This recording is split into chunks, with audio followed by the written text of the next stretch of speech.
पहले की बात है। किशनपुर गांव में रमेश नाम का एक गरीब लकड़हारा रहता था। वो बहुत मेहनती व ईमानदार था। रमेश प्रतिदिन जंगल जाता और वहां से लकड़ी काटकर उन्हें बाजार में बेचता था। लकड़ी काटकर जो धन मिलता था उसी से उसका गुजारा चलता था। सुनो जी, तुम कोई और काम क्यों नहीं करते हो? इससे हमारा सही से गुजारा नहीं होता है। क्या करूं? भाग्यवान कोई और काम भी तो नहीं मिल रहा है। अगले दिन रमेश लकड़ी खोजते खोजते घने जंगल में पहुंच जाता है। तभी उसे रास्ते में किसी की पुकारने की आवाज सुनाई देती है। रमेश पास जाके देखता है तो उसे एक जलपरी दिखाई देती है। कृपया मेरी मदद करो, मैं बहुत दिन से बीमार हूँ। लेकिन मैं भला तुम्हारी मदद कैसे कर सकता हूँ? तुम तो एक जलपरी हो। इसी जंगल कुछ मील दूर एक गुफा है। उस गुफा के अंदर एक जादुई गुलाब के फूल है। उसे लाकर मुझे दे दो, जिससे मैं ठीक हो जाऊंगी। रमेश जलपरी की बात मानकर उस जादुई गुलाब की तलाश में चल देता है। कुछ समय चलने के बाद वह उस गुफा के पास पहुंच जाता है। रमेश गुफा के अंदर जाता है।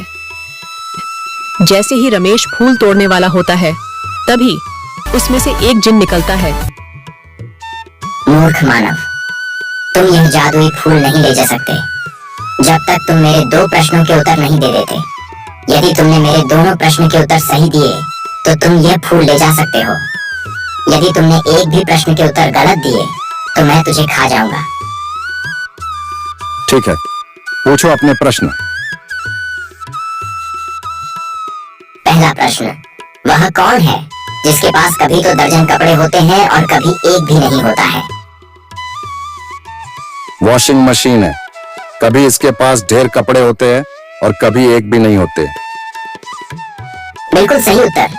दूसरा प्रश्न, वह क्या है जो है तो सोने की मगर सोने से भी सस्ती है? रमेश कुछ देर सोच में पड़ जाता है। इसका उत्तर चारपाई है। यह है तो सोने की मगर सोने से भी सस्ती है। तुमने मेरे सभी प्रश्नों के उत्तर सही दिए हैं। अब तुम यह फूल ले जा सकते हो। यह कहकर जिन वहां से चला जाता है। रमेश फूल लेकर सीधे जलपरी के पास जाता है।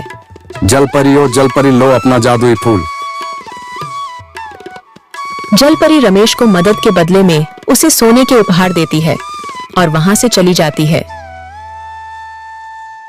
रमेश उन सोने के सिक्कों से अमीर हो जाता है। फिर वह अपना जीवन हंसी खुशी से गुजारने लगता है।